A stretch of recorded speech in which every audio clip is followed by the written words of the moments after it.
Hello दोस्तों, बहुत बहुत स्वागत है मिथुन आईटी चैनल में। मैं मिथुन प्रजापति। जैसे कि मैंने कहा था, जो सी लैंग्वेज का पेपर है बहुत ही इजी आने वाला है। तो ये बहुत ही इजी पेपर है। इसमें मैंने सारे मोस्ट इंपॉर्टेंट जो क्वेश्चन कराए थे, ऑब्जेक्टिव टाइप जो पीडीएफ डिक्लेयर की थी, सारे क्वेश्चन उसमें सेम टू सेम जैसे कि क्वेश्चन में दिए थे, जैसे कि इस पेपर में क्वेश्चन दिए हैं, सेम टू सेम पेपर आए हुए हैं जैसे कि इसमें दिया है। The format identifier percentage I also is used to data type int। इसी तरह ये सारे मोस्ट इंपॉर्टेंट क्वेश्चन जो डिस्क्राइब किए थे इस पीडीएफ में। स्टैटिक एंड ऑटो कीवर्ड क्या होता है, मैंने मॉक टेस्ट चालू किए थे, उनमें सारे क्वेश्चन सेम टू सेम आए हुए हैं। जिन लोगों ने मॉक टेस्ट की तैयारी की होगी and guess paper true false same to same आए हुए हैं। जैसे कि गैस पेपर में सारे क्वेश्चन जो मैंने गैस पेपर प्रोवाइड किया था, जिन लोगों ने मेरा गैस पेपर को रीड किया होगा वो लोग तो आज झंडे गाड़ के आए होंगे सी लैंग्वेज में, क्योंकि बहुत ही इजी पेपर आया था। जैसे कि मैंने बताया था वैसा ही सेम टू सेम जो मैंने गैस पेपर में दिए थे, सारे एरे डिक्लेरेशन किस तरीके से, फ्लो चार्ट, एल्गोरिदम किस तरीके से हम एल्गोरिदम को डिफाइन करते हैं, ये सारा पूरा कंटेंट मैंने दिया था, उसमें पूरा गैस पेपर में आया हुआ है। फ्लो चार्ट क्या होता है, मैंने जो फिबोनाची सीक्वेंस का ये बताया था प्रोग्राम किस तरीके से करना है, ये पूरा जो जैसे ही जिन लोगों ने पढ़ा होगा तो वो करके आए होंगे 100%। जैसा ही पूछा था उसमें मैंने पूरा डिस्क्राइब किया था फिबोनाची सीरीज किस तरीके से प्रोग्राम को क्रिएट करना है, बहुत ही ईजी तरीके से। देन मैंने जो स्टार प्रिंट करने के लिए, जो नंबर प्रिंट करने के लिए ये प्रोग्राम बनाए थे, बिल्कुल सेम टू सेम जैसे कि मैंने इसमें डिस्क्राइब किया था कि 1 2 2 2 3 3 4 4 5 5 किस तरीके से प्रोग्राम करना है, जो मैंने गैस पेपर में दिया था। ये सारा गैस पेपर वैसे ही क्वेश्चन आए हुए हैं जिस तरीके से मैंने गैस पेपर में डिफाइन किए थे। जैसे कि फंक्शन क्या है, फंक्शन को डिक्लेयर किस तरीके से करते हैं, फॉर्मल आर्गुमेंट क्या है, जो मैंने कल एक क्लास ली थी जिसमें मैंने बताया था फंक्शन मोस्ट इंपॉर्टेंट क्वेश्चन, उसको मैंने डिस्क्राइब किया था। जिन लोगों ने पढ़ा होगा तो वो कंप्लीट करके आए होंगे। हम देखते हैं कि किस तरीके से जो क्वेश्चन आए हैं उनको सॉल्व करते हैं। जो पहला क्वेश्चन दिया है,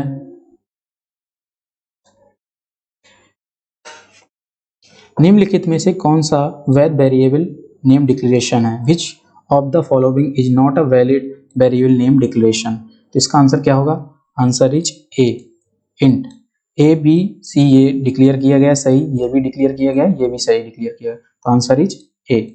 जो वैलिड डिक्लेरेशन नहीं है क्योंकि एक इंटीजर डेटा टाइप है। क्या है, इंटीजर डेटा टाइप। अभी यहाँ पे हमने अंडरस्कोर का यूज किया है, इस वजह से ये इंटीजर नहीं है, एक वेरिएबल डिक्लेयर है। Clear.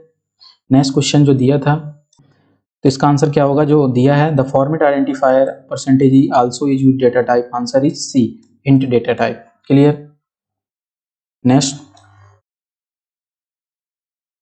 Question number third, library power of किस हेडर फाइल से संबंधित है। तो इसका आंसर क्या होगा, ये मैंने जो मॉक टेस्ट की क्लास चल रही थी उसमें बताया था मैथ.h। ये सारा पूरा मटेरियल जो आया हुआ है पेपर में, पूरा जो मॉक टेस्ट जिन लोगों ने कंप्लीट किए होंगे वो इस बार अच्छी ग्रेड लेके आएंगे इसी में। आप लोग जरूर बताएं कितने कितने सही हुए आपके, जो आउट ऑफ 40 में आप लोगों के कितने क्वेश्चन सही हुए। क्लियर। क्वेश्चन नंबर 4, अब फंक्शन कैन प्रोटोटाइप का अर्थ क्या है। तो इसका आंसर क्या होगा, answer is C, declaration of function. क्या होगा, डिक्लेरेशन ऑफ फंक्शन। नेक्स्ट, निम्नलिखित में से कौन सा लूपिंग स्टेटमेंट का उदाहरण नहीं है। तो यहाँ पे क्या है, फोर लूप क्या है, एक फोर लूप स्टेटमेंट है, व्हाइल क्या है, ये भी एक लूप स्टेटमेंट है, डी भी लूप स्टेटमेंट। आंसर क्या होगा, आंसर इज बी, स्विच एक क्या है, स्विच एक मल्टी वे ब्रांचेस स्टेटमेंट है। स्विच क्या है, मल्टी वे ब्रांचेस स्टेटमेंट है। क्लियर, ना कि लूप है। नेक्स्ट जो क्वेश्चन दिया है, ये मैंने क्वेश्चन कई बार करवाया है, strcmp फंक्शन का कार्य है। तो आंसर क्या होगा, आंसर इज ए, ये दो स्ट्रिंग की तुलना करने के लिए यूज करता है। किसके लिए करता है, दो स्ट्रिंग की तुलना करने के लिए यूज करते हैं। नेक्स्ट देखेंगे, इसमें जो दिया है निम्नलिखित प्रोग्राम का आउटपुट क्या आएगा। तो इसका आंसर क्या होगा, जैसे कि इसमें वाइड मेन इफ के अंदर प्रिंट एफ फंक्शन लगाया है, तो यहाँ पे जो प्रिंट है वो तो चलेगा ही, देन जो नीचे कंडीशन होगी वो ट्रू होगी, तो यहाँ पे आंसर क्या आएगा, प्रोग्राम इज इजी, तो आंसर इज सी। क्या होगा? Answer is C. Clear? Next question. Next question में क्या दिया? वाइड निम्नलिखित प्रोग्राम का आउटपुट ज्ञात करें। तो यहाँ पे प्रिंट दिया void main int I equal to 0 J equal to 0 while I less than 5 J less than 10। तो यहाँ पे क्या होगा? वाइल कंडीशन चलेगी, जे की आई की वैल्यू इंक्रीज करेगा, देन 10 की वैल्यू इंक्रीज करेगा। तो यहाँ पे एक कंडीशन लगी है, तो ये क्या करेगा? 10 टाइम चलेगा, तो उसकी बाद वैल्यू क्या हो जाएगी? 10। तो आंसर क्या आएगा? Answer is B, 10 10। तो प्रिंट क्या करेगा? आई की वैल्यू इंक्रीज करेगी 10 टाइम, देन जे की वैल्यू भी 10 टाइम चलेगा। Clear? Next question, question number 9। Which of following is not proper storage class in C. ये भी मोस्ट इंपॉर्टेंट क्वेश्चन मैंने बताया था कि आएगा। ये सारे मोस्ट इंपॉर्टेंट क्वेश्चन जो मैंने बताए थे वो सारे इस एग्जाम में आए हुए हैं। तो आंसर क्या होगा इसका? Answer is B, DEC। Auto क्या है? एक स्टोरेज क्लास। स्टैटिक क्या है? Storage class. एक्सटर्न क्या है? Storage class. क्लियर? नेक्स्ट क्या है? नेक्स्ट क्वेश्चन क्या दिया है? एक प्रोग्राम को चलाने के लिए स्टेप के सही क्रम को पहचानें। ये सारे क्वेश्चन जैसे कि मैंने बताए थे, सारे क्वेश्चन आए हुए हैं इस एग्जाम में। आप लोग सभी करके आए होंगे जिन लोगों ने मॉक टेस्ट की क्लास ले रखी होगी। इसका आंसर क्या होगा? Link, load, code, compile and execute. तो इसका आंसर क्या होगा? Answer is C.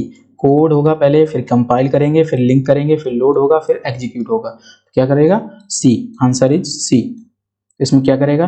Code, compile, link, load and execute. Answer is C. Clear? आप लोग जरूर बताएं कि कितने क्वेश्चन सही हुए आपके। नेक्स्ट हम ट्रू फॉल्स देखेंगे।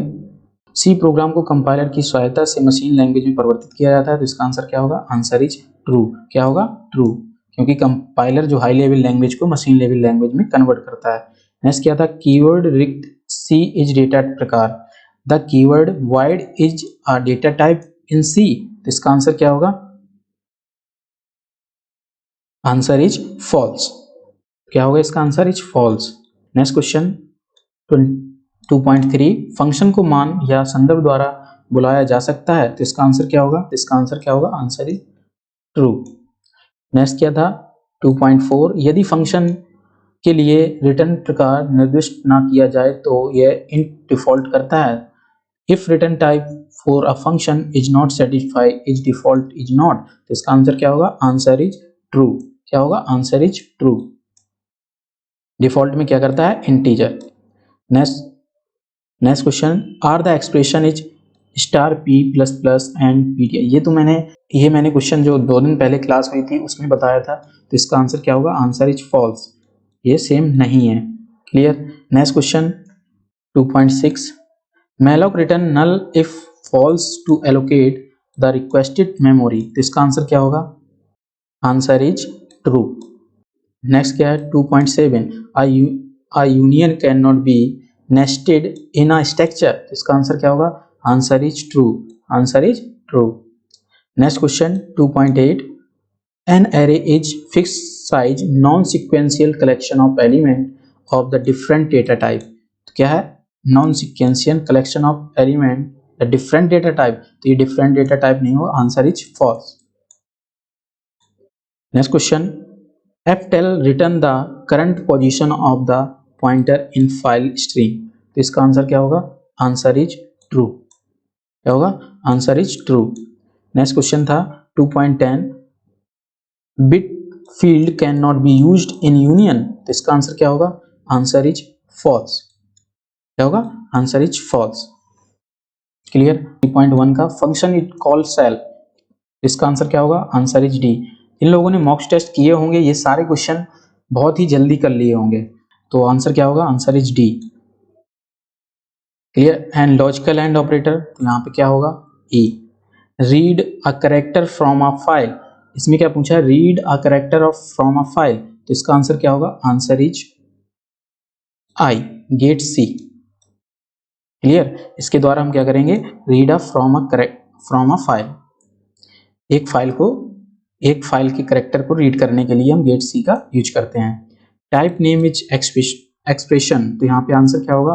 Answer is G, explicit conversion. Next क्या है? 3.5। Expression 1, expression 2, expression 3।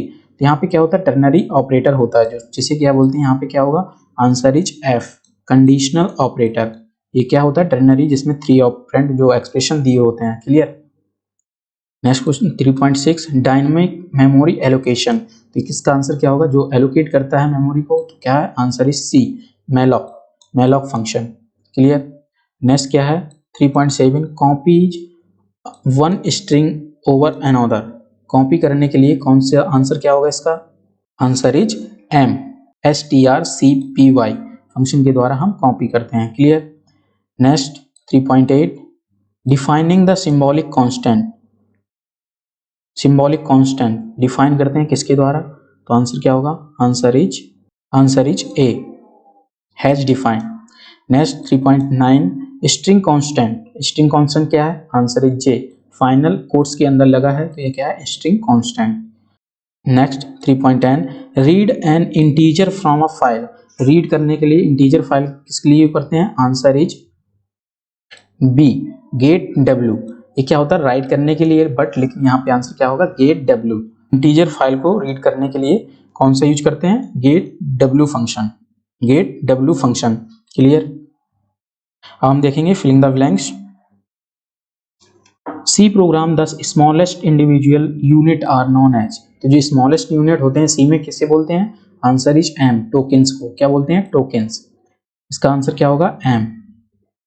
नेक्स्ट क्या है बैकस्लैश कैरेक्टर कांस्टेंट। तो बैकस्लैश कैरेक्टर कांस्टेंट क्या होगा, जे। इसमें जो स्ट्रिंग का कोट्स लगे हुए तो ये क्या है, कांस्टेंट। क्लियर। नेक्स्ट क्या है 4.3 का is a data type in C. तो डेटा टाइप कौन कौन से होते हैं, इंटीजर, फ्लोट, कैरेक्टर। तो यहाँ पे आंसर क्या होगा, आंसर इज डी। क्या होगा, आंसर इज डी। नेक्स्ट क्या है पॉइंटर होल्ड। पॉइंटर किसकी वैल्यू को होल्ड करता है, तो answer is G, address of variable. किसकी वैल्यू को, एड्रेस ऑफ वेरिएबल को होल्ड करके रखता है। क्लियर। नेक्स्ट क्या है pictorial representation of an algorithm in presentation.